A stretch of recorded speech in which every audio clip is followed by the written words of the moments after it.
Listo, buenas tardes. Estamos ya empezando a transmitir en unos momentos más. Vamos a dar comienzo a esta webinar de la Sociedad Ecuatoriana de Pediatría. Estamos dándole bienvenida a todas las personas que en este momento están en sala de espera. Empezamos a la hora puntual, es decir, en 5 minutos. Mientras tanto, sean todos ustedes bienvenidos.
Bueno, buenas tardes. Puntualmente estamos empezando nuestra webinar de la Sociedad Ecuatoriana de Pediatría, es el Foro Anual de Vacunas 2020 y simplemente les voy a dar un par de indicaciones a todas las personas que ya han ingresado de la sala de espera.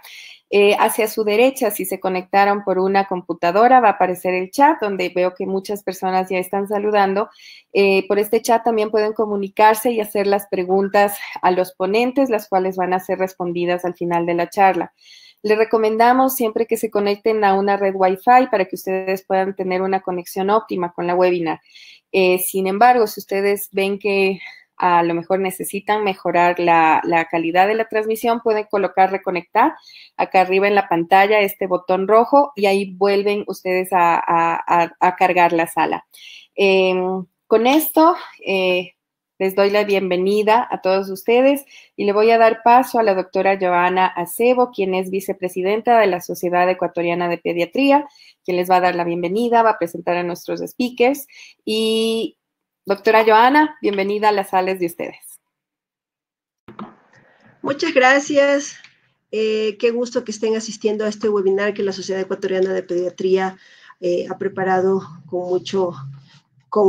mucho estímulo científico. En esta ocasión vamos a tener a 3 profesores muy importantes. El primero es el doctor Álvaro Wittenbury, representante de la OPS-OMS, luego el doctor Roberto Debac, de Argentina, de la Sociedad Latinoamericana de Infectología Pediátrica, y finalmente la doctora Adriana Echeverría, del Ministerio de Salud Pública. Vamos a empezar con el doctor Álvaro Wittenbury. El doctor Álvaro Wittenbury es médico cirujano por la Universidad Nacional Mayor de San Marcos, es magíster en epidemiología, profesor de pregrado y posgrado de la Facultad de Medicina de la Universidad de San Marcos, epidemiólogo del Ministerio de Salud del Perú, consultor de epidemiología y salud pública de la OPS, subjefe y jefe del Instituto Nacional de Salud del Perú y actualmente asesor de inmunizaciones en Ecuador por la OPS y OMS. Adelante, doctor Wittenbury. Muy buenas tardes, es un gran gusto estar aquí compartiendo con ustedes este foro. Gracias, Joana, por la invitación. Muchas gracias a todos los organizadores también. Y bueno, compartir con ustedes algunas reflexiones y un poco lo que es también la situación actual justamente de estas enfermedades inmunoprevenibles en la región de las Américas. Antes que nada, siempre es bueno recordar, resaltar cuál es la importancia de las inmunizaciones, ¿no? Sabemos muy bien que las inmunizaciones salvan millones de vidas al año. Sin embargo, no siempre es factible hacer una estimación de cuántas vidas en realidad se van salvando, ¿no? Así, por ejemplo, algunos estudios muestran que entre el 2010 y el 2018, solo la vacuna antisarampionosa evitó 23 millones de muertes a nivel mundial.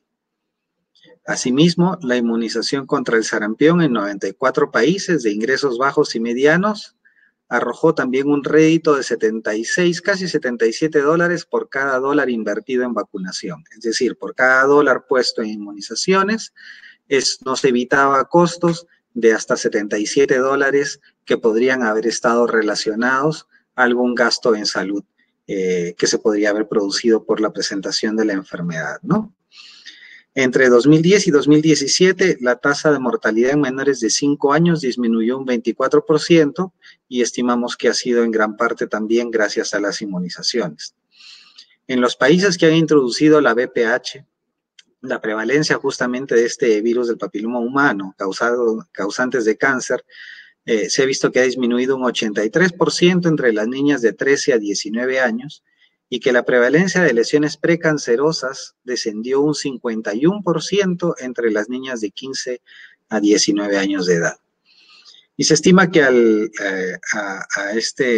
perdón, ahí decía 2020, pero debería decir 2030, un error de mi parte. Se estima que al 2030 las vacunas ayudarán a evitar que 24 millones de personas caigan en la pobreza. Esto debido a que justamente va a evitar parte del gasto en salud que está relacionado justamente a la atención de las enfermedades, en este caso infectocontagiosas y principalmente prevenibles por vacunación. Asimismo, algunos otros números, algunos otros datos muestran, por ejemplo, que en el Ecuador en los últimos 10 años, más o menos 1,5 millones de vidas han sido salvadas justamente por la vacunación. También es importante recordar o mencionar sobre lo que es la Semana de Vacunación de las Américas. Esta semana la celebramos justamente la semana anterior, aquí en toda la región, y el Ecuador no fue la excepción, ¿no? Aún a pesar justamente de la situación difícil que estamos viviendo frente a esta pandemia del COVID-19.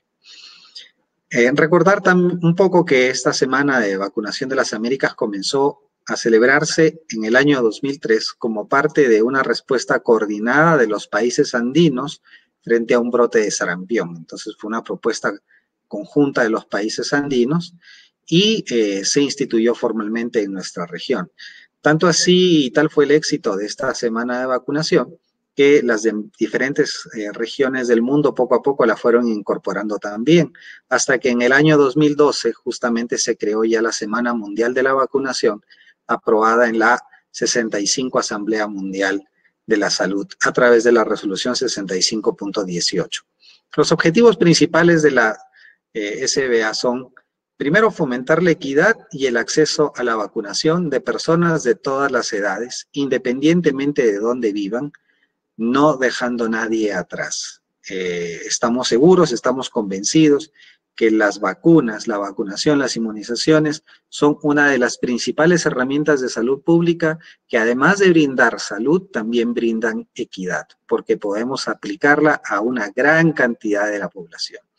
Es decir, casi a la totalidad de la población en la mayoría de los países de la región, independientemente del estrato socioeconómico que ellos tengan o que estos tengan. Asimismo, como objetivo de la Semana de Vacunación de las Américas está aumentar las coberturas de vacunación de todos los antígenos, crear conciencia sobre la inmunización y la importancia que tiene para salvar vidas y mantener también este tema en la agenda política como un tema de prioridad en salud, promover la transición de la inmunización infantil a la inmunización a través del ciclo de vida. Felizmente sabemos que hoy en día las vacunas no están dirigidas solamente a los niños, sino que tenemos oferta de vacuna y disponibilidad de vacuna también para otros diferentes grupos de edad, en los cuales las vacunas también juegan un rol importante en la prevención y control de enfermedades. Y asimismo servir como plataforma para actividades integradas de salud pública.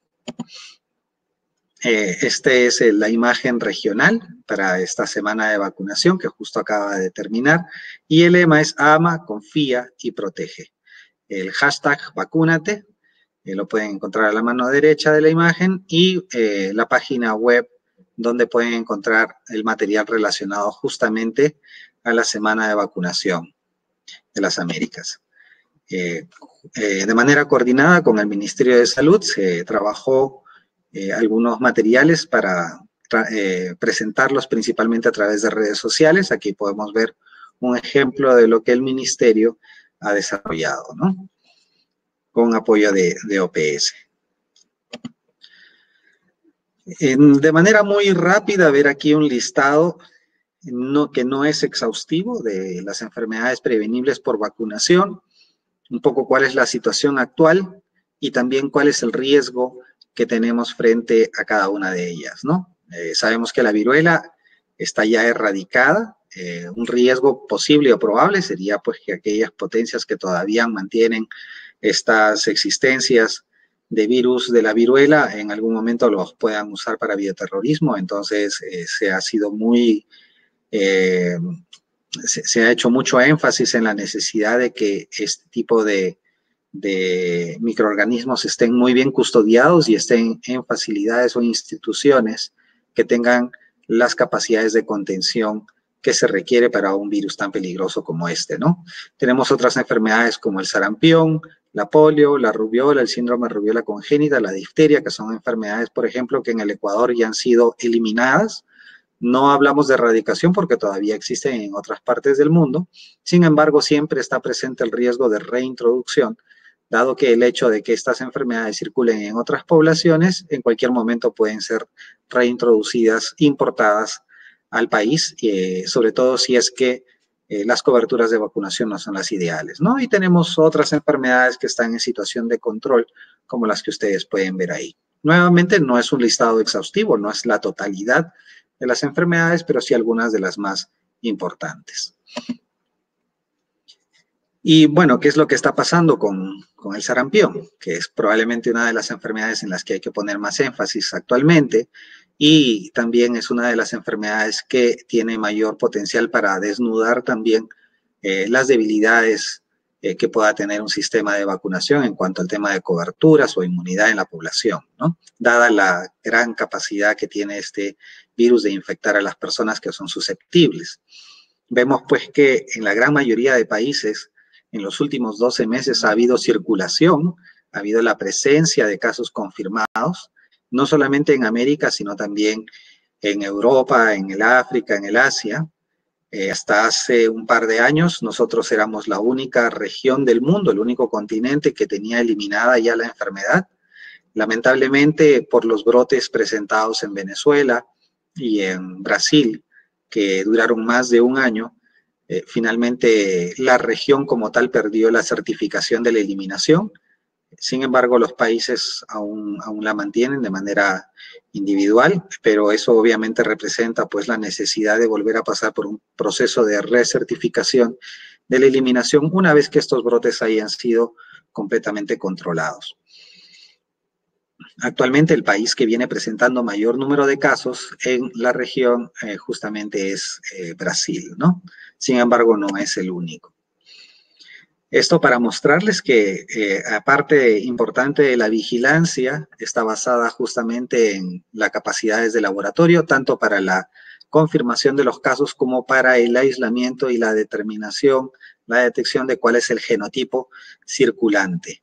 De manera importante, en Latinoamérica el genotipo D8 es el que principalmente hemos visto que se ha presentado en los casos positivos o el que se presenta en los casos en los brotes que se han ido presentando en la región. En Norteamérica también ha habido presencia de genotipo B3. Aquí vemos cómo están los casos en nuestra región y cómo han ido cambiando entre el 2018 y el 2020. Hemos tenido un número de casos muy importante en los últimos 3 años. Fíjense, en el 2018, 16,000 casos, el 2019, 21,000 casos, que estuvieron relacionados también con brotes muy grandes a nivel mundial, ¿no? Para este 2020 ya llevamos más de 3,000 casos confirmados y tenemos también, lógicamente, un número importante de niños fallecidos. Y digo un número importante de niños fallecidos porque, a pesar de que son 5, es una enfermedad por la que ningún niño debería fallecer, dado que existe una vacuna que es provista por los estados y que por lo tanto debería llegar a cada uno de los niños para evitar este tipo de desenlaces, como hemos visto que se ha presentado en los últimos años. Aquí yo les mencionaba, Brasil es el país más afectado, sin embargo tenemos todavía brotes activos tanto en Argentina como en México, así como algunos casos que han llegado, por ejemplo, como parte de la ayuda humanitaria, en el caso de Bolivia, que han sido confirmados, ¿no? Entonces, en cualquier momento estamos en riesgo de poder recibir justamente la importación de casos. Esto es para mostrarles cómo estamos con los indicadores de vigilancia. Este año, dada la situación epidemiológica de COVID y que casi todo se ha ido para COVID, los datos por Ecuador aún no han sido reportados al sistema. Para el año pasado llegamos a tener una tasa de notificación de más de 3 casos por 100,000 habitantes, lo cual está por sobre el estándar mínimo es de 2. Entonces, en ese sentido, se ha cumplido para el año pasado. Sin embargo, todavía necesitamos actualizar información correspondiente a este año, que es algo que está pendiente. En esta gráfica mostrarles cómo estamos con la cobertura de la antisarampionosa primera dosis. En la línea roja pueden ver ustedes el 95% de cobertura de vacunación ideal y luego podemos ver a los diferentes países cómo se han ido comportando en cuanto a sus coberturas. Para el Ecuador, sí, estos datos están bajos, ¿no? Nos muestran un 83%, me parece que para el año pasado estábamos en 85%, siempre mantenemos un problema con el tema de las coberturas de inmunización y es algo que no hemos terminado de resolver, tanto desde el punto de vista de información o de sistema de información o de estimación de denominadores, ¿no? Como un problema que pudiera estar afectando este cálculo. Recordar que tuvimos algunos casos de sarampión importados, principalmente durante el año 2018. Felizmente no hubieron cadenas muy largas de casos confirmados. y en parte, lógicamente, esto se debe a la actuación rápida del Ministerio de Salud para poder prevenir y cortar y hacer un cerco epidemiológico y de vacunación, de bloqueo, en donde se presentaron estos casos, así como, lógicamente, a las coberturas o a la inmunidad poblacional que debe haber sido adecuada para evitar la presentación de brotes más grandes, ¿no? Actualmente el país que más preocupa en la región es Brasil. Vemos entre el 2018 y el 2022 los casos que se han ido presentando, lamentablemente acompañados también de fallecidos, y el genotipo circulante, que es el genotipo D8, ¿no? Fíjense que este genotipo va a ser el que está presente en los demás brotes en la región, lo que no significa que necesariamente los brotes estén relacionados entre sí en cuanto a causalidad, ¿no? Aparentemente viene, dada la amplia circulación de este genotipo, la importación ha sido del mismo genotipo, pero no necesariamente corresponde a una misma fuente, ¿no? Vemos aquí el brote de Argentina, que vaya con 168 casos acumulados hasta la semana 12 del 2020, y vemos que principalmente ha estado presentándose en la provincia de Buenos Aires, y nuevamente el mismo genotipo que se ha presentado, ¿no? En Brasil. En México también ha habido un número importante de casos confirmados, 122, de los cuales 114 principalmente están en Ciudad de México, mientras que en las otras áreas del Estado de México hasta 17 casos, ¿no? Entonces, en cualquier momento tenemos el riesgo de presentar casos importados. Nuevamente, el genotipo presente es el genotipo D8 y el mismo linaje que hemos visto tanto para Brasil como para Argentina. Para este año, habían 7 países que tenían planificadas realizar sus campañas de vacunación de seguimiento. La estrategia de eliminación del sarampión se basa en 3 componentes principales, ¿no? Las primeras, que eran las campañas de puesta al día, que esas se terminaron. Fueron campañas grandes que se realizaron principalmente en los años 90, en las que se vacunaba hasta los menores de 15 años, por ejemplo, y que luego se complementaron con las campañas nacionales de vacunación para la eliminación de la rubiola y el síndrome de rubiola congénita, que se realizaron también en todos los países de la región. El segundo componente es justamente el mantenimiento de altas coberturas de vacunación, tanto con primeras como con segundas dosis. Y el tercer componente son las campañas de seguimiento que se deben realizar en aquellos países que no alcanzan coberturas óptimas ideales, y usualmente cada 4 o 5 años en función del análisis de acúmulo de susceptibles, ¿no? Entonces teníamos 7 países que habían planificado campañas para este año, las cuales han sido pospuestas justamente por la situación de la pandemia por COVID-19. Y aquí vemos los resultados de las campañas de vacunación de seguimiento del año 2019, también en Costa Rica, Haití, Guatemala y Perú, y el número total de niños que fueron vacunados junto con los grupos de edad, justamente para tratar de mantener la eliminación de esta enfermedad, ¿no? En cuanto a las recomendaciones de vacunación para sarampión, los países con brotes activos, como Argentina, Brasil y México, es necesario que la vacunación se realice en centros de salud estratégicamente ubicados para dar acceso a la población. La implementación de la estrategia de la dosis cero, principalmente en los municipios afectados, que se realiza en niños menores de 1 año. Bloqueos en áreas de residencia y rutas de desplazamiento de los casos sospechosos o confirmados, es decir, vacunación tipo bloqueo. Seguimiento de contactos por 30 días vía telefónico o mensajes de texto. En realidad sabemos que esto es 21 días, pero el periodo de incubación. Y la toma de muestras de laboratorio de acuerdo a las orientaciones de la OPS-OMS, que lógicamente van tanto las muestras de suero, muestras de sangre, como las muestras de hisopado para el aislamiento y la genotipificación del virus. En los 7 países con campañas programadas, la recomendación es postergarla hasta que pasemos la crisis, dado que lógicamente el grueso del personal de salud está orientado a las acciones de control y mitigación de COVID-19, ¿no? Y, lógicamente, eso sí, mantener la vigilancia epidemiológica y la obtención de muestras. Ahí tenemos un enlace para la última actualización epidemiológica que se ha reportado por parte de la OPS-OMS el 17 de abril del 2020. Otra de las enfermedades que es bastante importante es justamente la poliomielitis. Esta es la primera enfermedad que eliminamos como región después de la viruela. Es la única, fuimos la primera región en eliminarla como tal, como problema de salud pública, y actualmente solamente hay muy pocos países que presentan algunos casos, ¿no? Lo que vemos es que el número de casos en nuestra región fue disminuyendo de manera bastante importante conforme el incremento de la cobertura de vacunación se fue presentando en la región, ¿no? El último caso en la región fue en el año 1991 en Perú y el último aquí en Ecuador fue en el año 1990.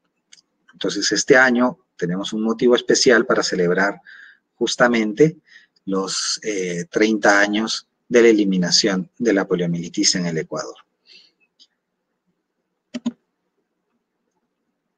Aquí les estoy mostrando en los últimos 12 meses en qué países se han presentado tanto los casos de poliomielitis por virus salvaje, que es el WPV1, así como los casos por virus derivado de la vacuna circulante. Y vemos aquí principalmente que los países en los cuales se están presentando estos casos por virus salvaje justamente son Afganistán y Pakistán, ¿no? Sin embargo, tenemos brotes importantes por virus derivado de la vacuna en diferentes países y esto está relacionado, como ustedes muy bien saben, a problemas con las coberturas de vacunación. Aquí tenemos la comparación de los datos 2019-2020 entre las diferentes regiones del mundo. Vemos que todavía hay detección de casos de poliovirus salvaje, principalmente en la región del este del Mediterráneo, y la presentación también de brotes por poliovirus circulante. Y en la tablita inferior vemos cuáles son los dos países que durante el año 2020 han presentado casos confirmados, tanto Pakistán como Afganistán. Aquí tenemos los casos de polio confirmados y compatibles y los indicadores de vigilancia de PFA. Falta actualizar nuevamente la información por parte de Ecuador, por parte de vigilancia, dado que la tasa está un poco más alta, ¿no?, que la que aquí se muestra. Sí ha habido algunos problemas con la vigilancia de PFA. Es muy importante que la vigilancia de estas parálisis flácidas agudas se realice por parte de los servicios de salud, especialmente los servicios de salud de mayor capacidad resolutiva, que es donde van a llegar estos casos finalmente, ¿no? Es muy importante entonces allí la participación de los hospitales de especialidad. Y vemos nuevamente aquí cómo están las coberturas de vacunación. Tal como lo habíamos visto para el caso de sarampión, la cobertura está siendo un poco baja. Este es un análisis de riesgo que viene realizando la región, la oficina regional, en función de una serie de indicadores que incluyen no solamente la cobertura de vacunación, sino también cómo está la concordancia de la información que está siendo reportada y las estimaciones de OMS y UNICEF, así como el porcentaje de distritos con cobertura de polio 3 menor de 80% y los antecedentes de brotes, ¿no?, junto con información epidemiológica y otros indicadores como los de contención, el nivel de preparación para respuesta a brotes y los determinantes de salud. Después de haber hecho toda una evaluación de riesgo, vemos que los países se pueden clasificar como alto, mediano o bajo. En este caso, Ecuador está clasificado como un mediano riesgo frente a la posibilidad de presentación de algún brote por caso importado o la presentación de alguna emergencia. Otra enfermedad que causa bastante preocupación últimamente en nuestra región es la difteria. Vemos que las coberturas de vacunación dejan de ser las ideales, aunque son altas en general en el mundo. Sin embargo, en nuestros países estas coberturas han ido disminuyendo en los últimos años. Tenemos un brote importante, por ejemplo, en Venezuela. Aquí tenemos datos del año 2016 al 2019, cómo es que se ha ido comportando y cómo es que se ha ido diseminando, por ejemplo, en Venezuela, y también la tenemos presente en Haití y algunos casos que se han presentado en Colombia, ¿no? Esta es la curva epidémica, cómo los casos se fueron presentando en Venezuela del año 2016 y cómo ha ido la circulación en el año 2020. Felizmente, el número de casos se ha ido reduciendo de manera importante, también conforme las coberturas de vacunación han ido mejorando. Tenemos también los casos presentados en Haití, y aquí vemos del año 2014 al año 2020 el número de casos probables y confirmados que se han ido presentando. Sin embargo, debemos recordar que esta enfermedad es una enfermedad que tiene una alta tasa de letalidad y también ha tenido casos presentes en Colombia, ¿no? Entonces es muy importante, nuevamente aquí, volver a insistir en la necesidad de mantener una adecuada cobertura de vacunación a fin de evitar daños más importantes a la salud. Entonces, entre el año 2018 y 2020, perdón, hay un error, 2019 habían 3 países con casos confirmados, Colombia, Haití y Venezuela. En el año 2020 tenemos 2 países confirmando casos, tanto Haití como Colombia han confirmado casos. Y tenemos grupos de población en mayor riesgo, que son los menores de 5 años, escolares, trabajadores de salud, personal militar, personas privadas de la libertad y personas que viven o trabajan en hacinamiento. En cuanto a las recomendaciones, siempre garantizar las coberturas de vacunación de un 95% o más, y para esto necesitamos mantener una buena serie primaria con las 3 dosis y de manera ideal los refuerzos con 3 dosis, ¿no? El uso de DPT o pentavalente en los menores de 1 año, DPT para los niños de 1 a 7 años y DT en los mayores de 7 años. Asimismo, recomendar que los viajeros que vayan a áreas con brotes de difteria deben estar vacunados. Si han transcurrido más de 5 años, lo recomendable es que reciban una dosis de refuerzo. Hay que fortalecer los sistemas de vigilancia y aquí es muy importante la capacidad de laboratorio, tanto para hacer cultivo, la prueba de ELEC o, en todo caso, la prueba de PCR, y mantener una provisión de antitoxina diftérica, así como de vacuna justamente para la intervención de brotes. Y la actualización clínica, justamente también para el manejo de los casos, dado que al ser una enfermedad que se ha eliminado hace varios años y que no circula, no se presentan casos, muchas veces el diagnóstico o la capacidad de identificación y tratamiento puede ser menor que la que era anteriormente cuando la enfermedad circulaba, ¿no? El análisis de riesgo es muy importante mantenerlo activo. En la región tenemos riesgos. ¿Podemos detectar de manera oportuna estos riesgos? ¿Y cuál es la capacidad de respuesta? Deben ser parte de las preguntas principales. Finalmente, para ir terminando, algunas recomendaciones de la organización, tanto del OPS como de la OMS, en cuanto a la vacunación durante esta crisis sanitaria generada por la COVID-19.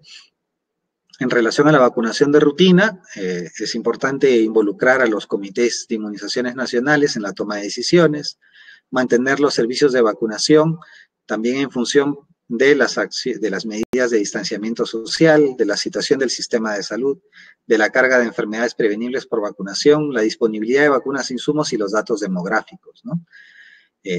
Creación de una estrategia de comunicación personalizada a fin de alentar el uso de los servicios de vacunación, uso de equipos de protección personal para el personal vacunador, vacunación de los recién nacidos debe seguir siendo una prioridad, mantener programas de vacunación antineumocócica en los adultos mayores donde el esquema de vacunación lo considere, priorizar la vacunación contra influenza y sarampión en la medida de lo posible. Asimismo, en cuanto a la vacunación en casos sospechosos o confirmados de COVID-19, actualmente no se conocen contraindicaciones para la vacunación. Sin embargo, lógicamente, y como siempre se recomienda, la vacunación siempre se debe realizar en personas que estén sanas o en personas que una vez que enfermaron se hayan ya recuperado, ¿no? No se debe vacunar en la medida de lo posible, y en cuanto al conocimiento que uno tiene del cuadro clínico, no se debe vacunar a personas que estén enfermas. Estas personas deben ser aisladas y atendidas de acuerdo a las recomendaciones de la OPS-OMS, las personas que sean casos sospechosos o confirmados de COVID-19, en personas no hospitalizadas, a fin de evitar continuar o mantener la cadena de transmisión, hay que diferir la vacunación hasta la desaparición de los síntomas, siempre que haya prueba negativa, o 14 días después de la desaparición de síntomas si no hay la capacidad de poder realizar las pruebas. En personas hospitalizadas, vacunar luego de la recuperación, de preferencia antes del alta, según el calendario. No se conocen contraindicaciones para la vacunación de contactos, En contactos no hospitalizados, si no desarrollan síntomas, la recomendación es vacunar después de 14 días de cuarentena, y en contactos hospitalizados, vacunar luego de la recuperación antes del alta, de acuerdo también al calendario nacional. En cuanto a la realización de campañas de vacunación, lo recomendable es suspender las campañas, dado que el personal de salud va a estar principalmente abocado a las acciones de control, mitigación de COVID-19. De ocurrir un brote, hay que evaluar el riesgo-beneficio de realizar la vacunación en respuesta al brote, tomando en cuenta justamente las capacidades que tenga el sistema de salud. Y países con campañas programadas para este año deben continuar con su fase de microplanificación y postergar la ejecución. En cuanto a los puestos de vacunación, hay que usar áreas bien ventiladas, limpieza y desinfección frecuente, limitación de acompañantes, triaje de personas con síntomas respiratorios, evitar salas de espera abarrotadas, separación del vacunatorio de servicios de atención médica, la higiene de manos es esencial, cumplir lineamientos de vestimenta, uso de equipos de protección personal, la limpieza del celular es sumamente importante, en la medida de lo posible evitar su uso durante horas de trabajo, y si presenta síntomas de COVID, el personal de salud debe acudir al trabajo y buscar atención médica. En cuanto al restablecimiento del servicio de vacunación, hay que realizarlo en función de, primero, evaluar la parte epidemiológica, ver si se ha reducido el riesgo de transmisión de COVID-19, si se ha recuperado la capacidad del sistema de salud también, ¿no? Es necesario intensificar la vacunación, priorizando las campañas suspendidas y los grupos de mayor riesgo, comunicar al público y al personal de salud el reinicio, la intensificación de las actividades de vacunación. Es muy importante tener un ojo puesto en cuanto al abastecimiento de vacunas e insumos. Estos son momentos difíciles para justamente la interrupción de vuelos, y también puede haber una reducción en la fabricación de vacunas, lo cual lógicamente afecta a los planes de entrega. Hay que monitorizar de manera frecuente las existencias de insumos y vacunas, y hay que tener mucho cuidado con el funcionamiento de la cadena de frío, y de ser necesario evaluar la capacidad que se pueda tener para ampliar justamente la cadena, ¿no? En cuanto a vigilancia epidemiológica, es necesario mantener la vigilancia epidemiológica en la medida de lo posible, priorizando primero las enfermedades que tienen mandatos mundiales, como son la polio, el sarampión, la rubiola, el tétano neonatal. Se pueden priorizar otras también, como sarampión, influenza, meningococo, fiebre amarilla, difteria y polio, que tienen un potencial epidémico importante. Y ahí es necesario mantener y verificar las capacidades del laboratorio y hacer análisis y evaluaciones de la vigilancia para ver si es necesario implementar medidas para complementar los procesos de vigilancia, como las búsquedas activas institucionales. En cuanto a BCG y OPV para prevenir la COVID-19, no hay evidencia de que estas vacunas protejan contra la infección. Sin embargo, hay algunos ensayos clínicos que se están realizando en algunos países, ¿no? En la parte inferior pueden ustedes encontrar justamente un enlace que puede llevarles a las recomendaciones que tiene la organización en este sentido. Para terminar, nuevamente el lema de nuestra Semana de Vacunación de las Américas, digo nuestra porque es de todos los americanos: ama, confía, protege y principalmente vacúnate. Muchas gracias y disculpen, creo que me pasé del tiempo programado. Cambio. Muchas gracias, doctor Wittenbury, por su excelente presentación.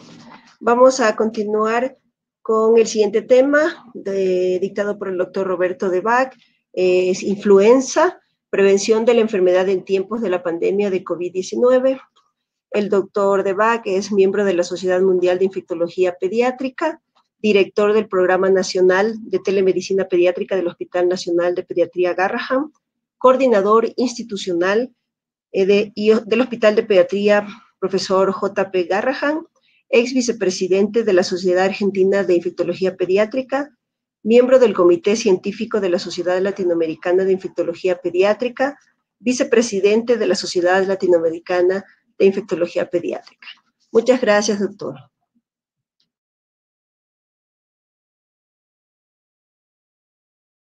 Doctor, por favor, active el micrófono, no se le escucha bien. Gracias. Buenas tardes, gracias por la invitación a la Sociedad Ecuatoriana de Pediatría y gracias por considerar la oportunidad de poder en estos 20 minutos hablar de un tema como es el tema de influencias en tiempos de COVID-19. ¿Y por qué influenza en tiempos de COVID-19? Primero, porque son enfermedades similares, como vamos a ver, con diferencias muy puntuales, pero la región tiene un momento muy especial entre influenza y COVID, porque realmente es un desafío en lo que significa la infección en el cono sur, fundamentalmente en el sur de Brasil, en Chile, en Argentina, en Uruguay, en Paraguay, en Bolivia, donde vamos a ser los primeros países en el mundo donde vamos a entrar en temporadas de bajas temperaturas, con una epidemiología muy clara de influenza año a año, y no solo vamos a entrar en esta temporada de frío con circulación o no sabemos, y después podemos hacer algunas probabilidades de escenarios ocurrentes que haya en el cono sur, sino que también tenemos otros virus respiratorios que pueden estar involucrados en cuestiones que hacen a la diferenciación de las infecciones respiratorias. Por eso que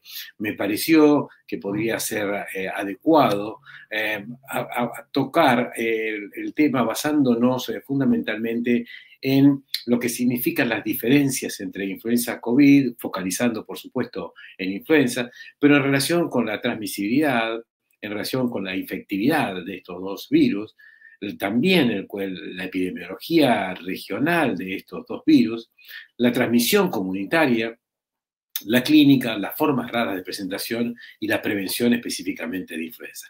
Cada uno de estos temas voy a mostrar algunos slides y poder ver si podemos hacer una diferenciación al estado actual, es decir, al día 9 de mayo, debido a que ustedes saben que en la era COVID, en estos últimos 4 meses, existen las verdades absolutas que se están documentando, como es la secuencia genómica, la transmisibilidad. Bueno, tenemos muchas verdades, pero también hay muchas verdades que no son absolutas, son relativas y que están cambiando, y en esto un ejemplo claro es lo que ocurre en pediatría. Por eso voy a tratar de transmitirles estos 7 puntos que tienen que ver con la diferenciación.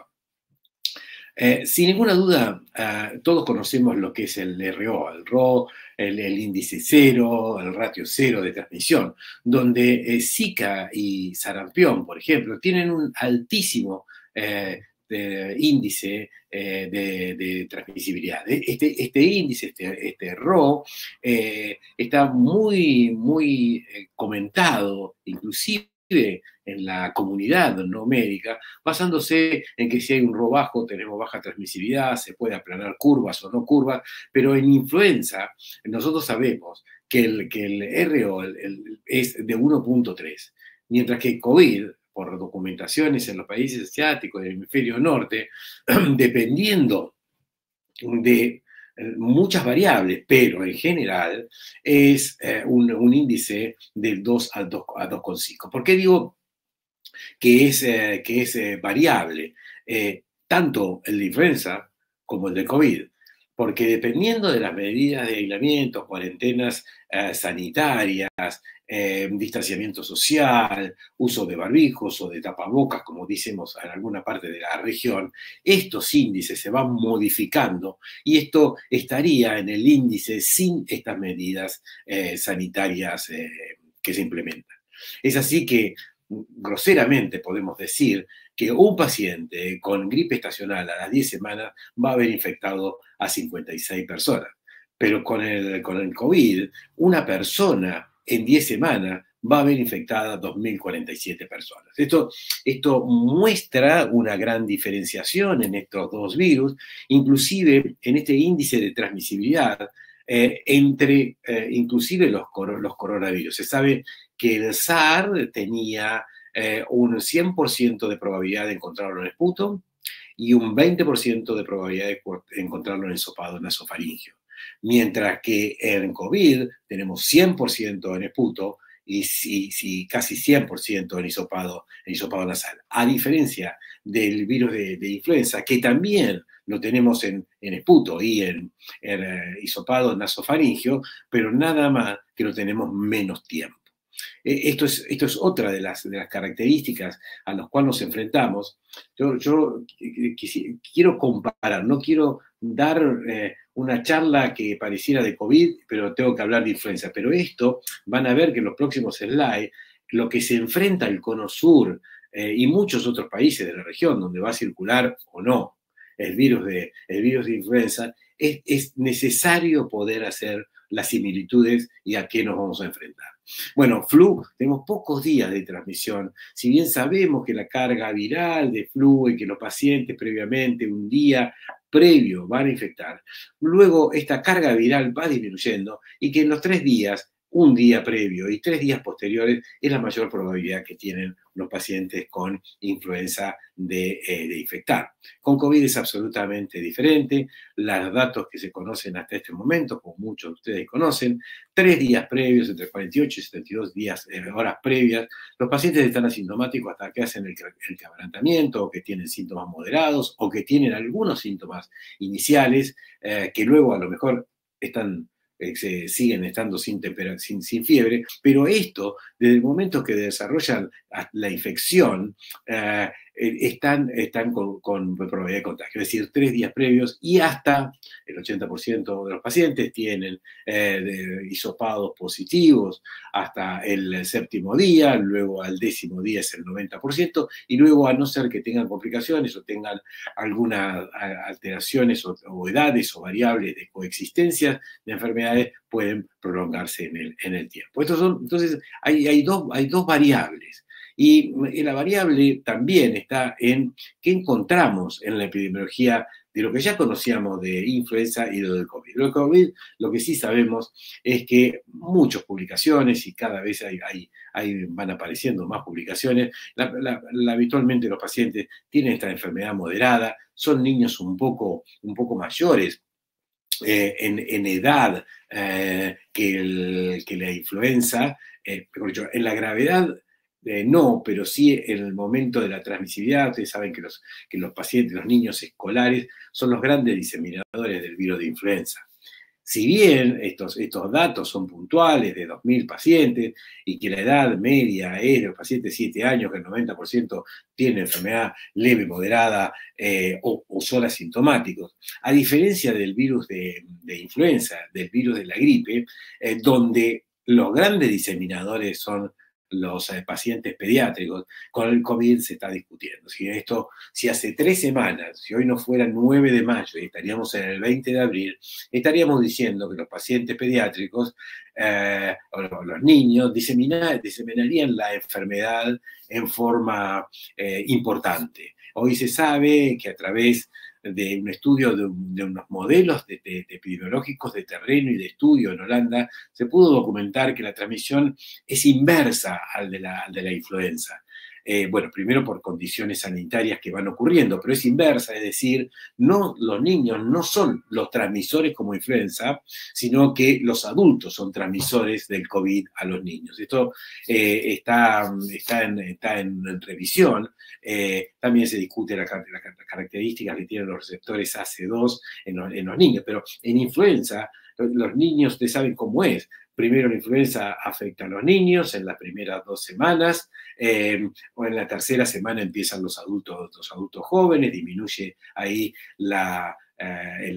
aumenta el ausentismo laboral, se enferman los jóvenes, y en la 4ª semana empiezan los adultos mayores, para que en la 5ª y 6ª semana, cuando hay brotes epidémicos en países o en regiones donde el pico epidémico es claro y es una vez al año, en 6 semanas, en 6 a 8 semanas, el brote epidémico se agota, y al principio son los grandes diseminadores los niños. En este caso, no podemos decir que son los grandes diseminadores los niños. Por eso, ¿por qué cuento esto? Vuelvo a decir, porque después las conclusiones que vamos a sacar van a ser incertidumbre seguramente de lo que pueda pasar con influenza en épocas de de pandemia. Bueno, diferentes síntomas de influenza con sensibilidades y especificidades, pero la fiebre, la tos y la congestión nasal es lo que predomina en los niños, si bien los niños pueden tener esta sintomatología basada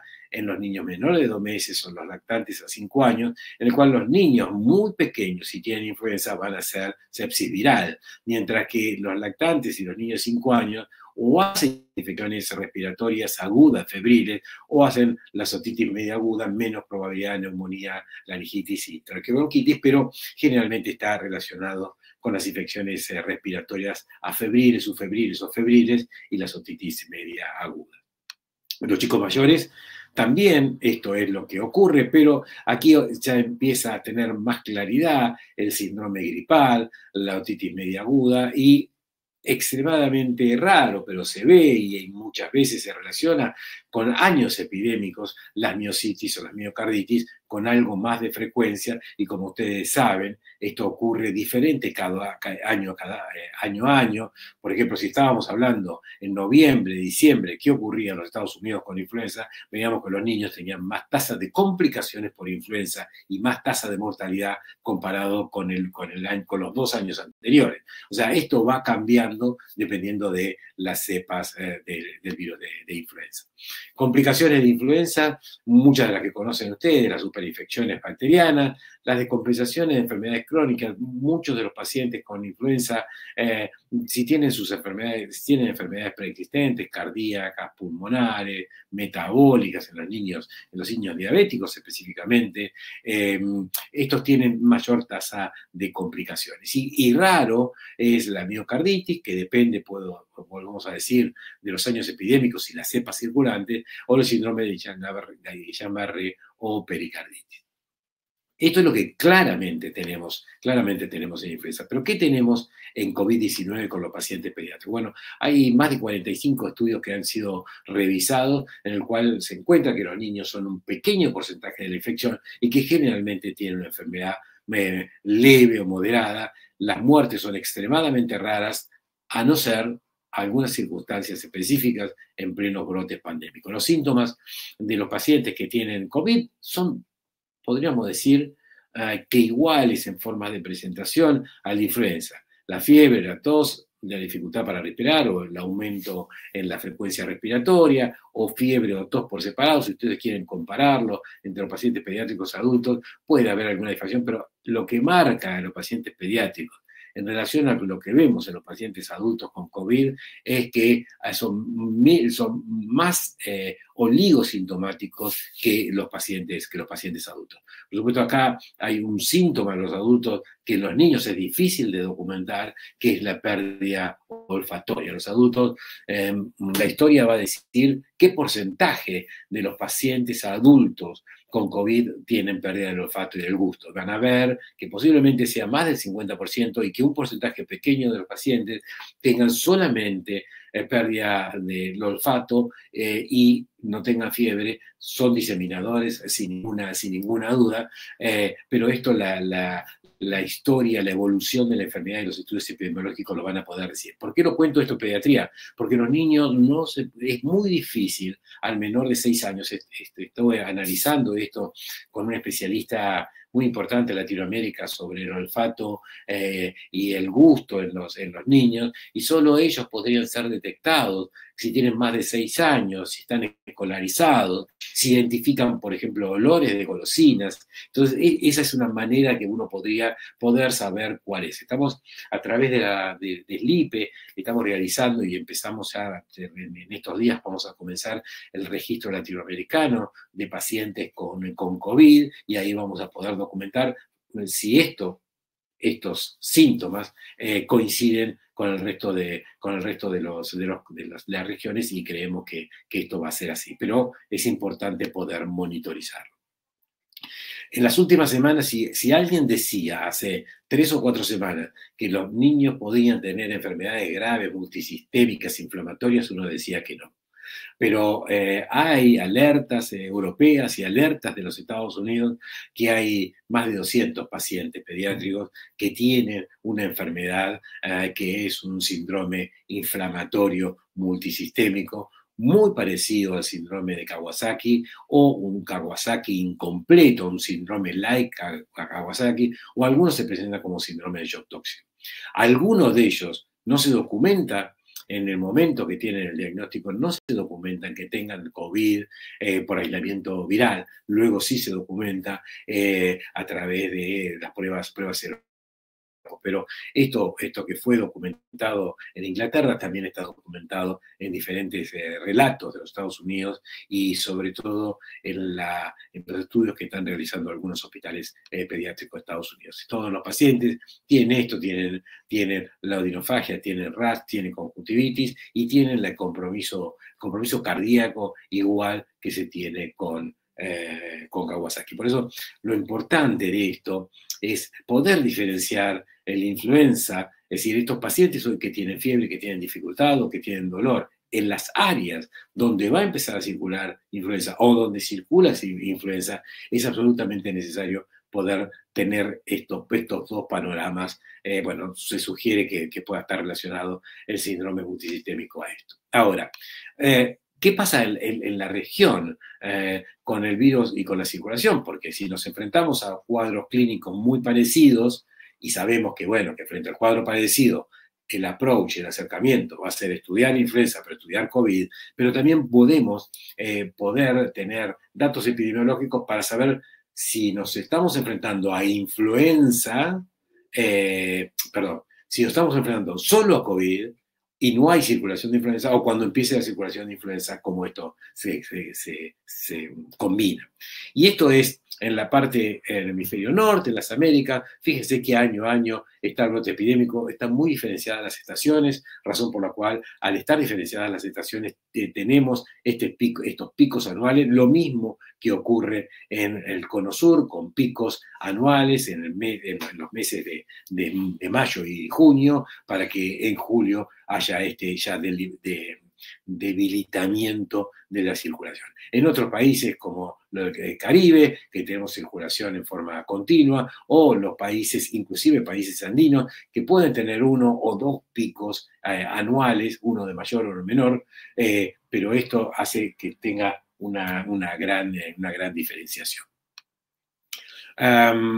Bueno, ¿qué es lo que pasa actualmente? En el Cono Sur no hay una circulación hoy por hoy detectada de virus, si bien hay aislamientos de virus de influenza, no hay una constante detección de virus de influenza. Sí, en la región andina H1N1 estuvo en circulación en los últimos meses. Esto es lo que pasa en los Estados Unidos con el incremento a la fecha de abril, es decir, el incremento de los casos pediátricos, en una estación donde se había disminuido la circulación de influenza, no como en Latinoamérica o en el Cono Sur, donde, vuelvo a decir, nos vamos a enfrentar a un momento que no sabemos bien, que la palabra es no conocemos qué es lo que puede pasar, porque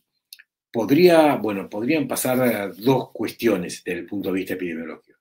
Uno podría ser que pueda haber lo que se llama nido epidemiológico.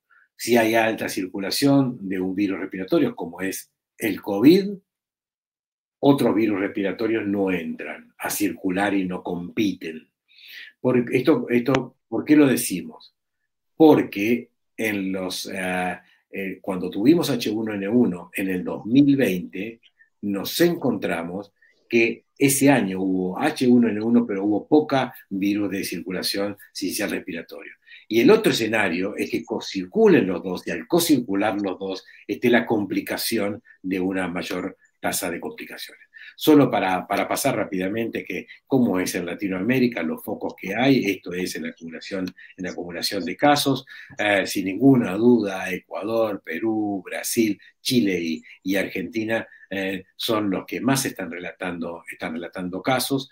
En los Estados Unidos, si bien hay 1,5 millones de casos, y como vamos a ver, bueno, esto es Brasil, con 130.000 casos, con casi más de 10.000 muertos, Chile con 24.000 casos, 300 muertes, Argentina con 5.500 y casi 300, con 300 muertos. Pero esto es lo que pasa con influenza en el mundo. Pues bien, y por ejemplo, en Estados Unidos se estima que 35.000 a 40.000 muertes ocurren por año.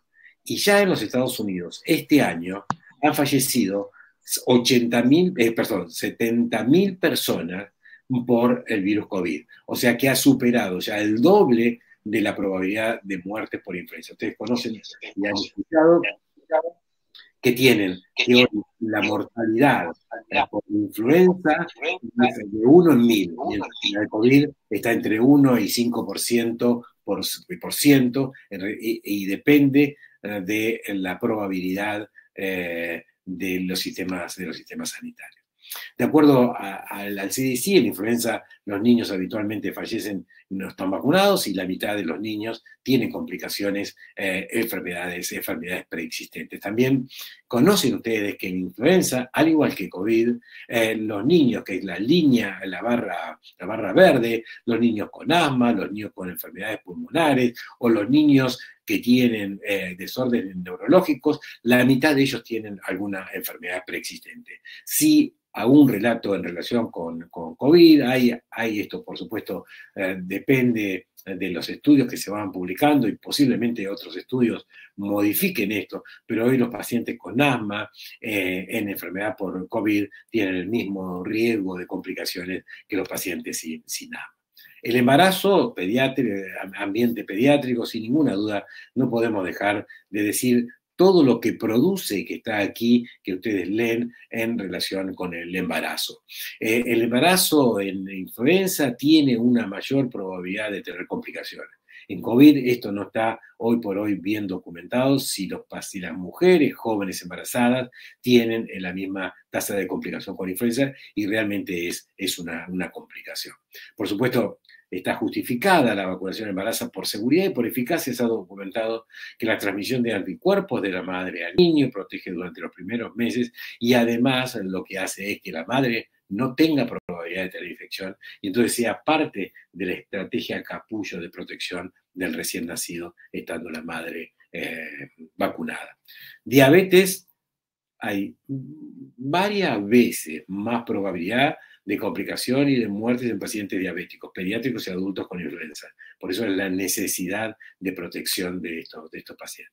Y los pacientes mayores de 65 años también, bueno, y al igual que COVID, pero ustedes fíjense como que los mayores de 65 años tienen una mayor tasa de hospitalización y una mayor tasa de mortalidad en comparación con las personas menores de 65 años. Esto es parecido en nuestra época pandémica. Bueno, para ir finalizando, que estoy pasado del tiempo, la vacunación, según el grupo asesor técnico de la Organización Panamericana de Salud, embarazadas, niños entre 6 meses y 5 años, mayores de 65 años, enfermedades crónicas y profesionales de salud deben estar vacunados. Y hoy por hoy la alerta en el cono sur es vacunar como prioridad al grupo de los niños pequeños, de las embarazadas, los mayores de 65 años, los profesionales de salud y enfermedades crónicas. Estos son grupos prioritarios. En la Argentina y en otros países se están utilizando no sistemas de vacunación dentro de los hospitales o dentro de las instituciones, sino fuera de los hospitales, a través de postas, a través de centros de apoyo, que no hagan que las personas que si bien tienen una enfermedad o son sanas porque son niños o embarazadas, lleguen a los lugares y eviten la probabilidad de transmisión. En el continente, una cantidad de grupos de países con cepas diseñadas para el hemisferio norte, para el hemisferio sur, y hoy por hoy tenemos las cepas del 2020 con 2 tipos de vacunas. Bueno, En Latinoamérica, 2 tipos de vacunas, en Estados Unidos hay más, hay una familia de vacunas, están las vacunas de high dose, es decir, de altas dosis para los mayores de 65 años o para los huéspedes inmunocomprometidos. En Latinoamérica tenemos vacunas trivalentes con esta cepa de recomendación de la Organización Mundial de Salud, o las vacunas cuadrivalentes o tetravalentes, con los 2 componentes iguales, o 3 componentes iguales de las vacunas trivalentes, y con el agregado de un linaje Yamagata. Existen 2 circulación, una mayoritaria y una minoritaria, de cepas de virus influenza B, que son los linajes Victoria y Yamagata. Hasta este momento se decidía cuál, y ahora con las vacunas nuevas cuadrivalentes, esto no hay, cubre las 2 probables predictivas circulaciones que pueda haber en el lugar. Bueno, para vacunas tetravalentes solo una diferenciación. Las vacunas se recomiendan a partir de los 6 meses de vida. Si son vacunas trivalentes y los menores de 3 años, es la mitad de la dosis. Si son menores de 9 años y no han recibido nunca una dosis, tienen que tener un esquema de 2 dosis, de media dosis, pero con las vacunas tetravalentes, recuerden que de 6 meses a 8 años es la dosis completa de 0,50, no va a haber más media dosis, y posiblemente en los próximos años ya no haya más producción de vacuna trivalente, sino que sea la producción total de vacunas tetravalentes. En conclusión, hoy por hoy tenemos una probabilidad de circulación de influenza en el cono sur de la región y también en países andinos, pero que se va a ver seguramente afectada por el no tránsito aéreo, el cierre de las fronteras, por los aislamientos que están ocurriendo en los países de Latinoamérica, por el distanciamiento social y por muchos de los países que han adoptado las estrategias también de tapaboca para el personal esencial rutinario en las calles. Posiblemente esto modifique la circulación del virus de influenza, pero no lo vamos a saber. No vamos a ver si tenemos un escenario de nido epidemiológico y que la influenza no circule, o que tengamos una cocirculación, y las consecuencias de la cocirculación se va a ver reflejada en la atención de pacientes y en lo que pueda pasar como único evento y primer evento en la era de coronavirus de cocirculación de virus de influenza y de COVID, razón por la cual es primordial y prioritario la vacunación de influenza en los mayores de 65 años, en los niños pequeños, en las mujeres embarazadas, personal de salud y enfermedades preexistentes. Bueno, muchas gracias y nuevamente gracias por la oportunidad de estar estos minutos con ustedes. Muchas gracias, doctor Debac. Vamos a continuar la siguiente ponencia con la doctora Adriana Echeverría, Fortalezas y Desafíos de la Estrategia Nacional de Inmunizaciones del Ministerio de Salud Pública del Ecuador, la situación actual. La doctora Adriana Echeverría tiene varios puntos de su currículum: fiscalizadora nacional de la Asociación Nacional de Médicos Rurales del Ecuador en el 2015, también intervino en la iniciativa internacional del programa de malaria de la OPS en el 2015, coordinadora nacional de la estrategia de enfermedades metaxénicas y zoonóticas en el 2017, directora nacional de estrategias de prevención y control en 2017, responsable de la vigilancia epidemiológica del proyecto Juntos ante el Zika en el 2018, gerente institucional del programa ampliado de inmunizaciones del Ministerio de Salud del Ecuador desde noviembre de 2019 hasta la fecha. Gracias, doctora Echeverría, por su participación. Buenas tardes con todos, agradecida también por la invitación. Espero que esta conferencia ayude a aclarar un poco más de la situación del Ministerio de Salud con respecto a inmunizaciones. Bueno, el tema en sí es la Estrategia Nacional de Inmunizaciones, situación actual, fortalezas y desafíos. Debemos tener en cuenta que la Estrategia Nacional de Inmunizaciones, siguiente lámina, por favor.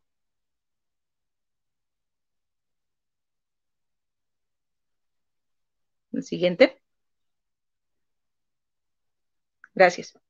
La Estrategia Nacional de Inmunizaciones tiene como misión asegurar la inmunización equitativa a nivel nacional, usando vacunas de calidad gratuitas que satisfagan al usuario, basada en una gestión efectiva y eficiente en todos los niveles que involucren a los diversos actores del Sistema Nacional de Salud.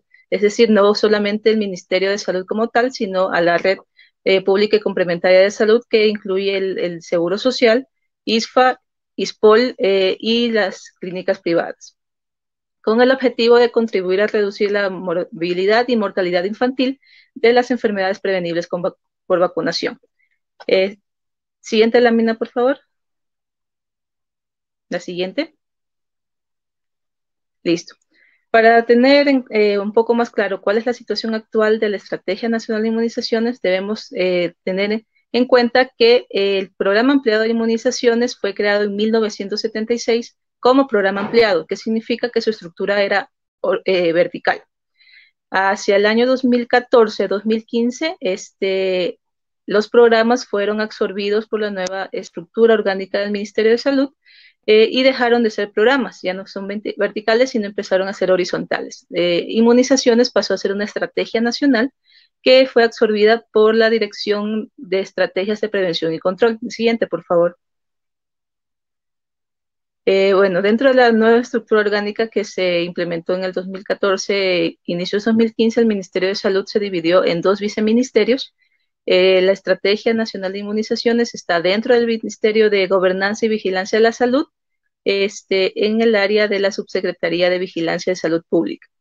En la lámina podemos apreciar una flecha en la parte inferior izquierda, donde está la Dirección de Estrategias de Prevención y Control, que orgánicamente es donde pertenece a la Estrategia Nacional de Inmunizaciones. Siguiente, por favor. Nuestro modelo de gestión, al pasar de ser vertical a ser horizontal, ubica la estrategia en 4 niveles de gestión. Desde planta central se realiza la rectoría como tal, la regulación, la planificación nacional y el control, no solamente en la estrategia de inmunizaciones como parte técnica, sino que la parte financiera y la parte de provisión de servicios aterrizan en el otro viceministerio, que es el Viceministerio de Atención Integral de Salud.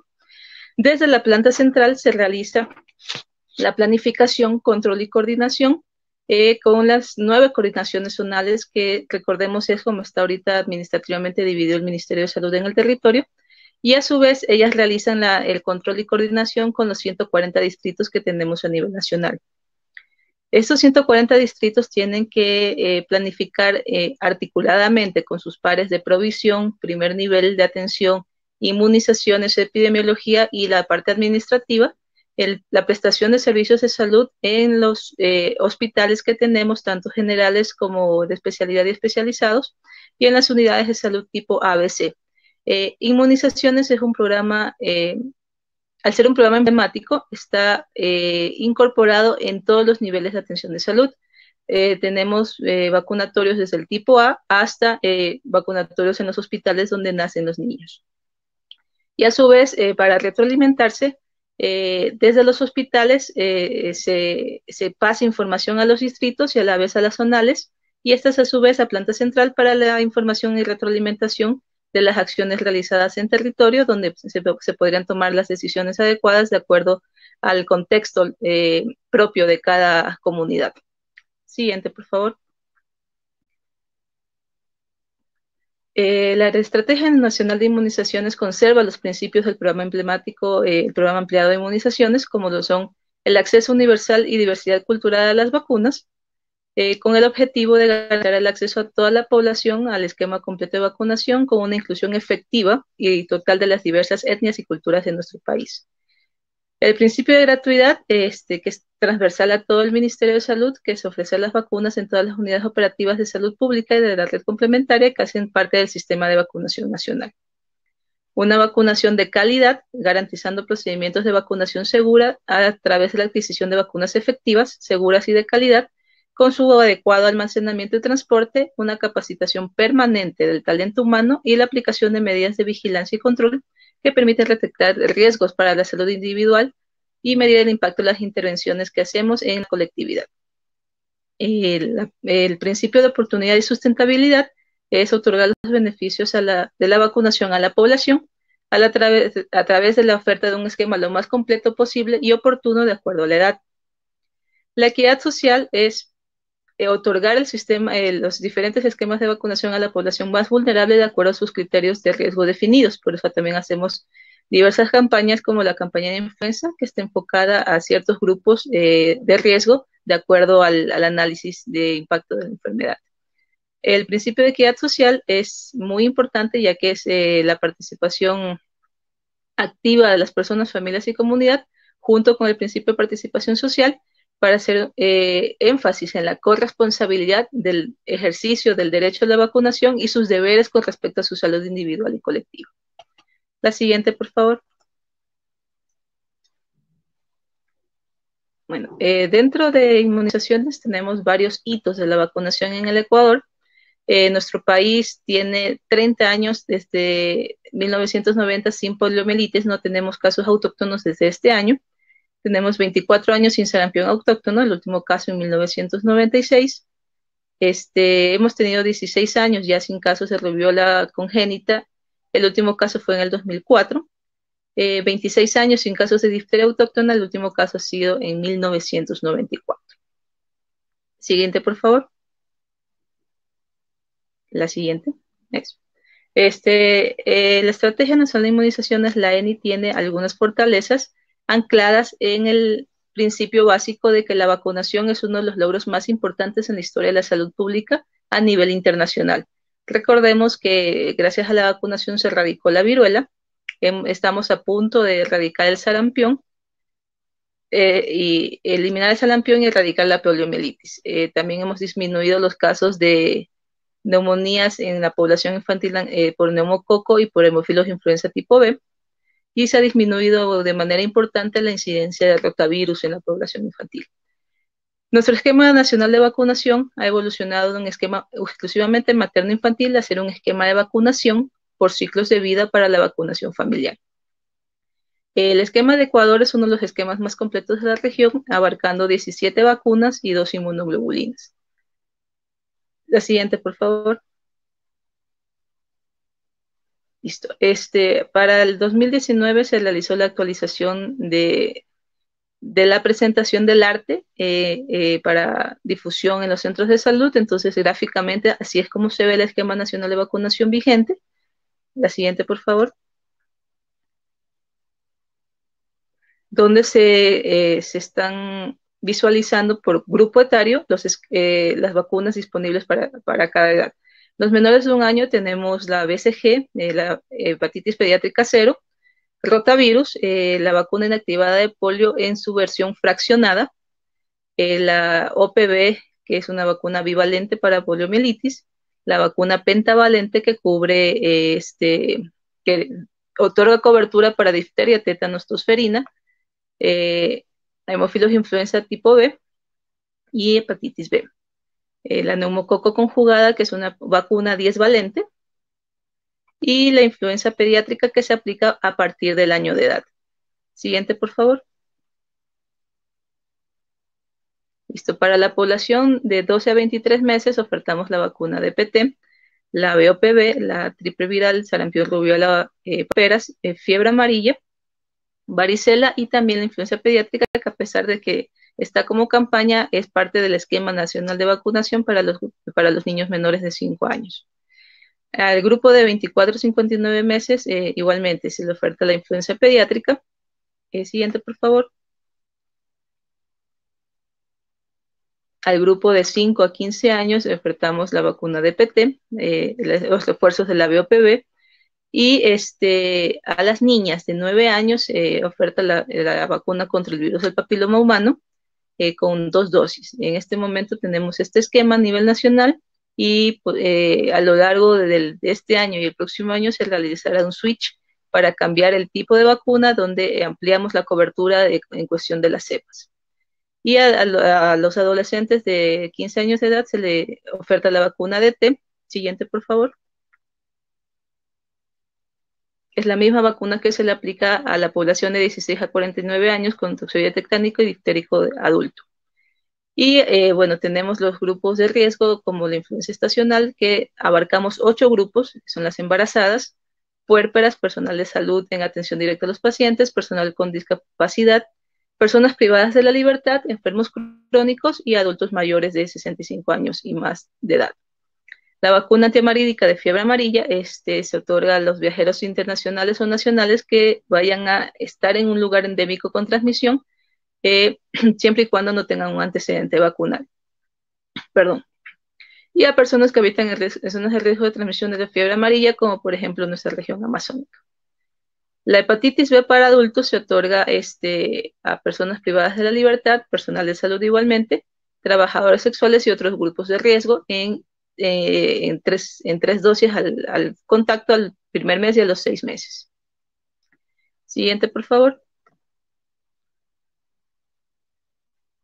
La Estrategia Nacional de Inmunizaciones, al pasar del programa ampliado a ser Estrategia Nacional, ha tenido una serie de adaptaciones en territorio, donde se resalta mucho la fortaleza de nuestro talento humano capacitado a nivel nacional y desconcentrado, ya que las personas que son responsables de este componente en las coordinaciones zonales, en los distritos y a nivel nacional, son personas que tienen bastante experiencia en el manejo de las vacunas y todo lo que conlleva la organización de la prestación de este servicio, desde las capacitaciones al personal operativo hasta el manejo de la cadena de frío, vigilando el correcto almacenamiento y sobre todo haciendo un adecuado seguimiento en caso de presentarse eventos como los ESAVIS, los eventos supuestamente atribuidos a vacunación e inmunización.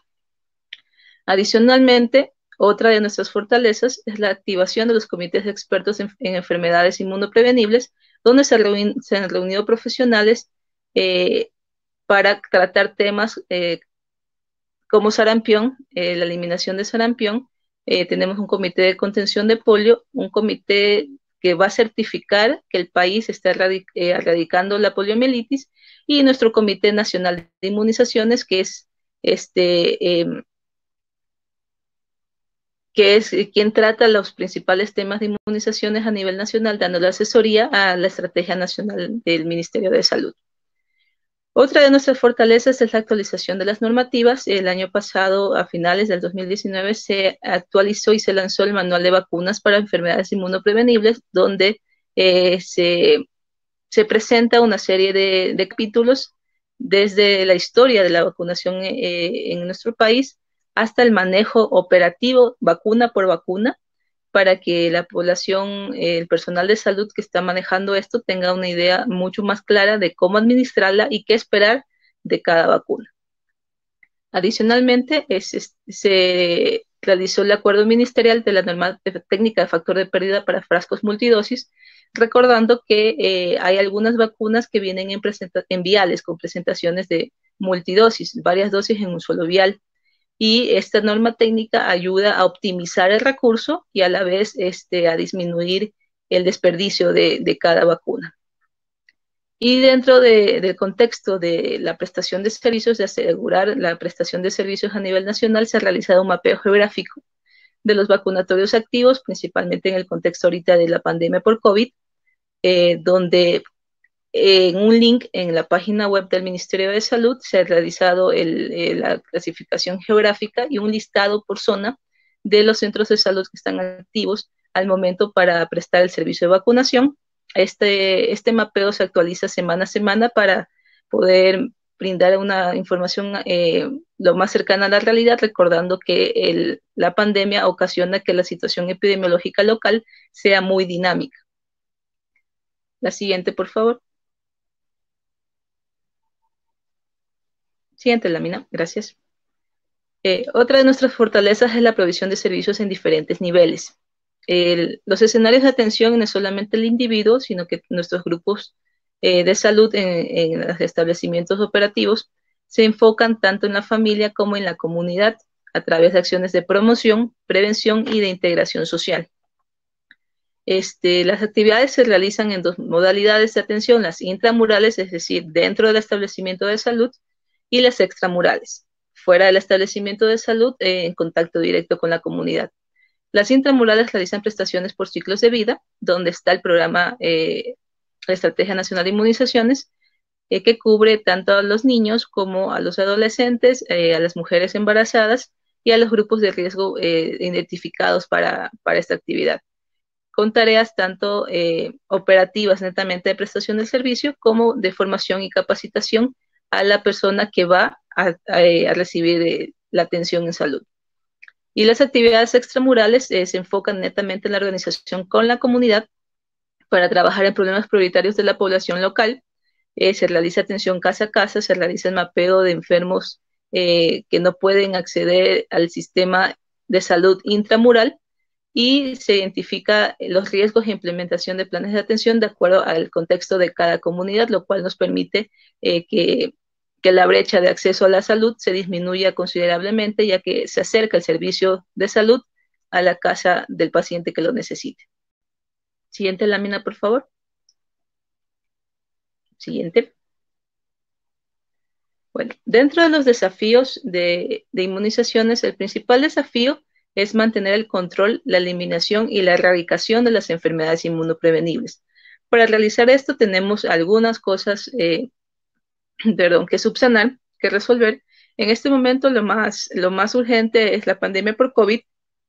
Estamos muy conscientes de que esta pandemia se puede controlar con la elaboración de una vacuna. En el momento que ya se lance una vacuna efectiva, nuestro personal está totalmente preparado para asumir la logística y asumir toda la organización que conlleva introducir una nueva vacuna en el país y aplicarla.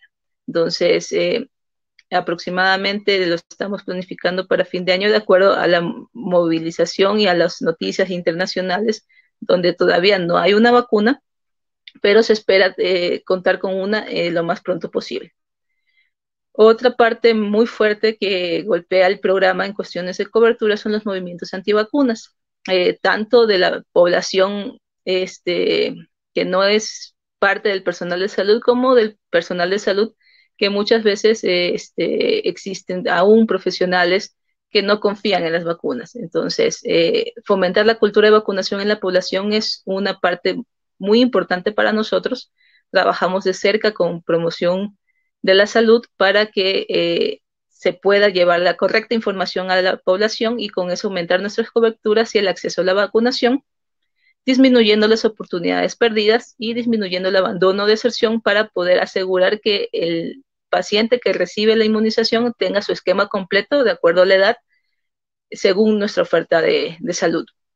Y adicionalmente, en los últimos años hemos visto que es muy importante contar con unas buenas coberturas en la población migrante, ya que el esquema no es homologado en la región. Entonces, cuando llega la población, cualquier migrante a nuestro país, se trata de igualarlo en su esquema de coberturas de acuerdo a nuestra oferta de servicios para asegurar que esta persona se quede o no se quede en el país, no sea un riesgo para la salud pública nacional al tener la adecuada cobertura en inmunizaciones. Todo esto es con la finalidad de evitar la acumulación de susceptibles, lo cual a su vez disminuye el riesgo para que las enfermedades inmunoprevenibles no estén ocasionando brotes ni se reintroduzcan a la situación epidemiológica de nuestro país. Siguiente, por favor. Siguiente lámina, por favor. Listo. Recordemos que las vacunas son tan importantes para la salud como la alimentación adecuada y el ejercicio. Por eso es que existe el esquema nacional de vacunación y por eso existen los programas de inmunizaciones a nivel mundial. Hasta aquí mi presentación. La siguiente lámina, por favor. De acuerdo a lo que se ha conversado en esta presentación, les dejo los links donde se puede visualizar el esquema de vacunación vigente, el manual de vacunas para enfermedades inmunoprevenibles, la norma técnica de factor de pérdida, el listado de vacunatorios activos a nivel nacional y nuestra gaceta epidemiológica de todas las enfermedades inmunoprevenibles que se vigilan en este país. Eso es todo. Muchas gracias.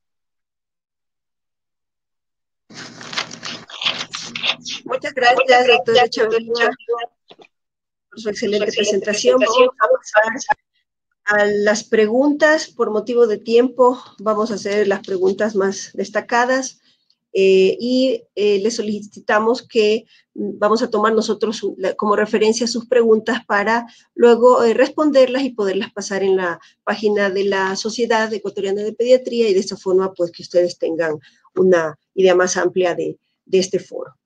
Voy a empezar con el doctor Wittenbury. La primera pregunta es, ¿cuáles serían los factores de disminución de las coberturas de vacunación en los últimos años? Doctor Wittenbury, por favor.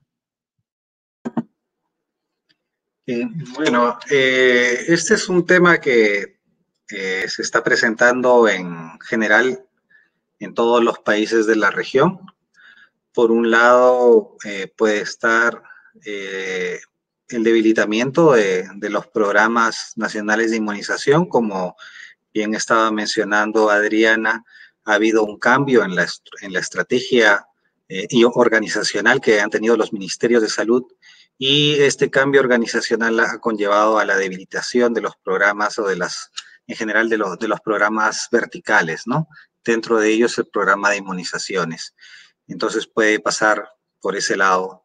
También es un tema de no contar con sistemas de información de manera individual, que es algo que los países han venido subsanando últimamente. El Ecuador también está en ese proceso a fin de conocer nombre a nombre, detalle a detalle, quiénes han sido los niños o las personas que han sido vacunadas según el esquema nacional, y de esta manera poder estar seguros justamente de ese numerador de vacunados. Pero por otro lado, también otro de los desafíos es justamente la determinación del denominador, y que usualmente ese trabajo se hace en función de proyecciones estadísticas, y que a veces pueden tener o generar problemas, especialmente a nivel territorial. Este desafío también está siendo abordado por los diferentes programas a nivel regional, e incluyen, por ejemplo, la identificación, el análisis, el uso de otros indicadores para el análisis de los datos, de indicadores de denominador, como pueden ser, por ejemplo, los nacidos vivos, ¿no? Es sin duda una de las principales preocupaciones que tenemos a nivel regional. La respuesta no es única, no es sencilla, pero es algo sobre lo que estamos tratando de que los países trabajen de manera intensa a fin de poder tener mejores respuestas, pero sobre todo poder generar la información que es necesaria para la toma de decisiones en función de que los niños, todos los niños, puedan recibir las dosis de vacuna que les corresponde. Cambio. Gracias, doctor. Otra pregunta que fue un poco repetitiva y he tratado de resumirla es si por parte de la OPS hay algún protocolo, se está elaborando algún protocolo de protección para el personal de salud que tiene que vacunar, y además si hay alguna estrategia para que en estos tiempos de pandemia, donde algunos centros de salud han dejado de tener su cobertura habitual, vayan a vacunar a los domicilios. Gracias. Desde la OPS y desde la OMS ya hay una serie de recomendaciones en cuanto al tipo de equipo de protección personal que deben usar el personal de salud por diferentes tipos de áreas. Entonces creo que esa parte ya ha sido solventada. Yo los animaría más bien a revisar estas recomendaciones, y es en función, lógicamente, de estas recomendaciones que el personal que realiza la vacunación, ya sea en intramuros o extramuros, debería estar adecuadamente protegido, ¿no? Es cierto que esta pandemia va a trastocar, va a comprometer de manera importante las prestaciones de los servicios de salud, especialmente en el nivel local, territorial, y va a ser necesario que los países puedan ajustar, afinar sus medidas de vacunación, no solamente durante la pandemia, sino durante este proceso que va a ser de relajamiento y de intensificación de las medidas de distanciamiento social, y que probablemente dure varios meses, ¿no? Venimos trabajando de manera coordinada con justamente la Estrategia Nacional de Inmunizaciones, con Adriana, a fin de tratar de determinar cuáles pueden ser las mejores estrategias a fin de poder tratar de recuperar las dosis, las coberturas de vacunación que se hayan perdido a raíz justamente de la COVID. Parte importante, lógicamente, de esta estrategia tendrá que ver con la vacunación casa a casa, es decir, extramuros. Cambio. Gracias. Y la última pregunta, ¿cuáles serían los principales desafíos que tendremos ahora en la producción y distribución de las vacunas? Gracias. Bueno, por un lado tenemos las vacunas tradicionales que ya forman parte del esquema de vacunación. Uno de los principales desafíos que tenemos actualmente es que justamente dado los cierres de fronteras, dado el hecho de que ya no hay vuelos comerciales y que más de la mitad de las entregas de vacunas se realizaban a través de este medio, lo que está pasando es que tenemos una escasa oferta de este medio de entrega de las vacunas, lo que está haciendo lógicamente que la entrega sea aplazada o en todo caso pueda llegar de manera más tardía. Y por otro lado, también los costos de fletes, de seguros también justamente se incrementan debido a esta situación, ¿no? Y por otro lado, otro problema que se puede presentar y que podemos avisorar es que una vez que la vacuna contra la COVID-19 esté disponible, esto podría generar que los laboratorios que actualmente vienen elaborando otro tipo de vacunas tengan que dirigir parte importante, si no la totalidad de su capacidad productiva justamente para la producción de esta nueva vacuna, y esto podría conllevar justamente a la escasez de las vacunas tradicionales que son con las que ya contamos en el esquema de vacunación. Entonces, allí hay algunas decisiones que tomar a partir de los programas nacionales de inmunización, no solamente en la región, sino yo diría en el mundo, y que hay que irlas tomando con previsión a fin de tratar de garantizar justamente la sostenibilidad de la oferta de vacunas en el país y que finalmente la población no se vea afectada de manera muy importante. Cambio. Muchas gracias, doctor Wittenbury, por su brillante presentación. Voy a continuar con unas preguntas para el doctor De Back. Quiero resumir una pregunta, bueno, varias en una, es sobre la relación de vacuna de influenza con alteraciones neurológicas como el síndrome de Guillain-Barré. Asimismo, ¿cuál sería la recomendación de esta vacuna en pacientes que ya tienen alteraciones neurológicas como por ejemplo epilepsia? Y si estos coadyuvantes actuales pueden tener o no alguna neurotoxicidad en los pacientes. Gracias, doctor. Bueno, la relación entre vacuna de influenza y síndrome de Guillain-Barré no pudo ser documentada como los primeros casos que hubo con la vacuna de influenza hace unas décadas, la vacuna de influenza porcina. No hay un aumento de la incidencia de Guillain-Barré en pacientes que están vacunados. Solo la recomendación es que pacientes que tienen síndrome de Guillain-Barré no sean vacunados contra la influenza si tuvieron un diagnóstico reciente, y en los pacientes con epilepsia no está contraindicada la vacunación, todo lo contrario. En épocas de influenza, de circulación de virus de influenza, aumentan los episodios de convulsiones febriles y de convulsiones en pacientes epilépticos cuando circula influenza, razón por la cual la prevención de estos niños de la infección a través de la vacuna de influenza es necesaria. Muchas gracias, doctor De Back. ¿Cómo se manejaría o cómo se mejoraría en los países del Cono Sur la vacunación de influenza en vigencia de COVID-19 y sabiendo que en los próximos meses hay países que tienen un pico de invierno y que van a tener posiblemente un rebrote? Muchas gracias. En la Argentina se generó un protocolo de vacunación prioritaria que está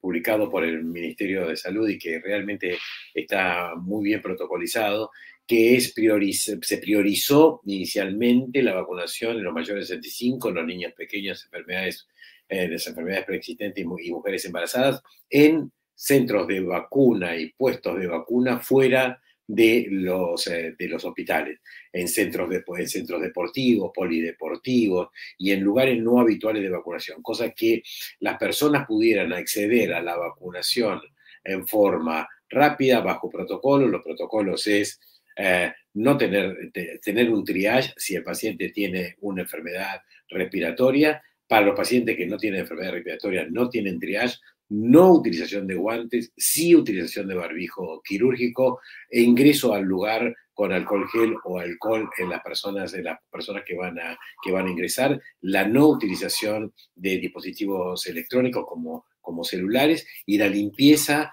estricta del lugar y en algunos lugares, bueno, yo personalmente utilizo vaporizadores de alcohol al 70% entre pacientes y pacientes o con una cierta frecuencia para mantener el lugar limpio.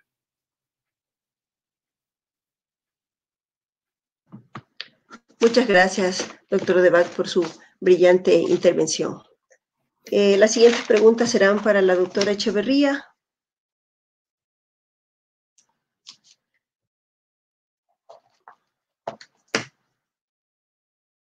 Gracias, doctora Echeverría. Hay varias preguntas. La primera es, y de las más frecuentes, es ¿cómo está actuando la Estrategia Nacional de Inmunizaciones en este tiempo? Si existe una estrategia muy definida para saber cuáles son los centros de salud que están vacunando, cuáles son las coberturas que están, o cuáles son las vacunas que están solicitando de mayor forma, y cuáles son las indicaciones del COE con respecto a este tema. Bueno, dentro del contexto de la pandemia y siguiendo las recomendaciones del COE de semaforizar la atención, la estrategia, por medio de la Subsecretaría de Vigilancia, emitió unos lineamientos para el fortalecimiento de la vacunación dentro de los escenarios epidemiológicos diversos que tenemos a nivel nacional. Esto se emitió a las coordinaciones zonales para su aplicación en los territorios. Ahora, ¿cuál es el enfoque de estos lineamientos? Es que se clasifica la localidad de acuerdo al escenario epidemiológico, asimismo en rojo, amarillo y verde.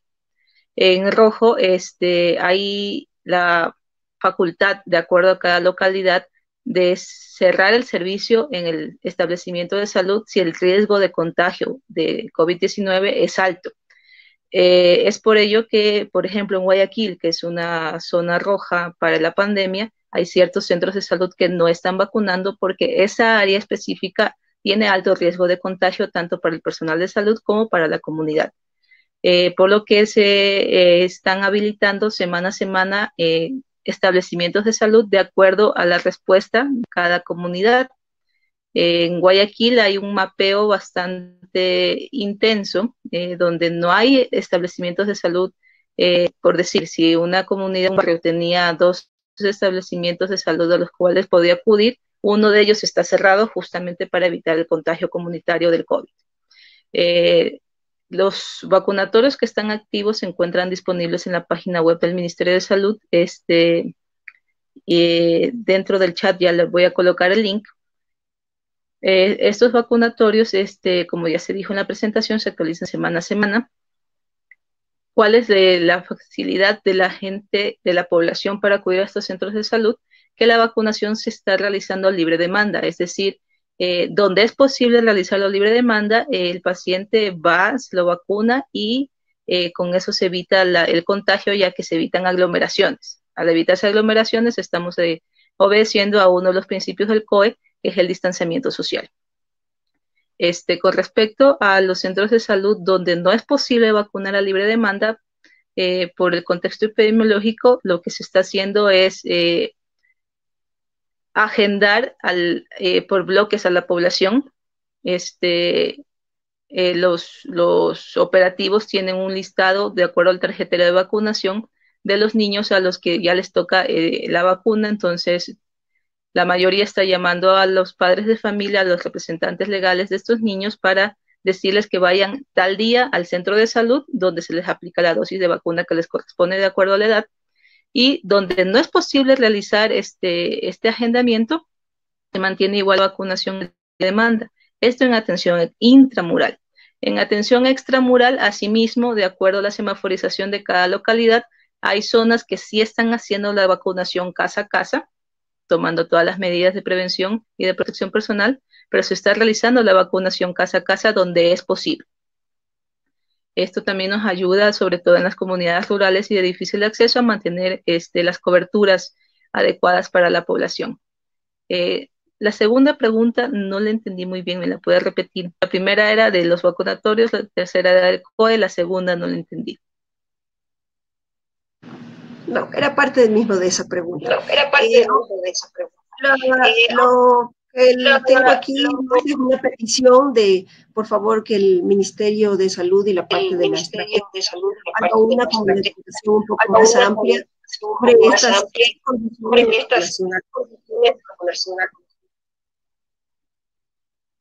Disculpe, se cortó la canción, no les pregunta. Sí. ¿Me escuchan? Sí. Decía que esa era muchas gracias por su... Muchas gracias por su... La segunda pregunta era más de la petición de los participantes que estuvieron presentes en la charla. Un poco más de difusión, de inmunizaciones para tener conocimientos para las áreas y los centros de salud que estén vacunados. Muchas gracias por su excelente participación. Gracias.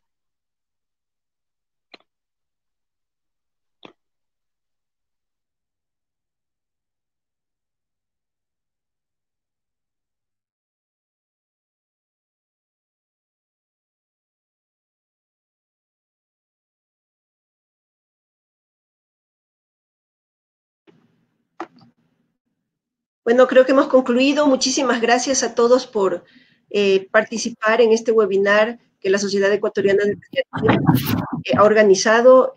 Quiero extender mi agradecimiento a todos los ponentes con su brillante conocimiento y experiencia. También agradecer a Glaxo y a Sanofi por la ayuda en este webinar y los esperamos próximamente en nuevos eventos científicos. Muchas gracias. Gracias a todos por su asistencia, gracias nuevamente a ustedes como expositores, gracias por su tiempo, gracias a todos quienes están ahora en la sala todavía esperando hasta el final. Me han pedido que agradezca al apoyo de Sanofi y GlaxoSmithKline por el apoyo a esta webinar que ha salido con todo el éxito. Muchas gracias, doctores, a ustedes por su tiempo. Nos veremos en una siguiente ocasión. Muchas gracias a ustedes por la invitación. Muchas gracias también. Una buena noche.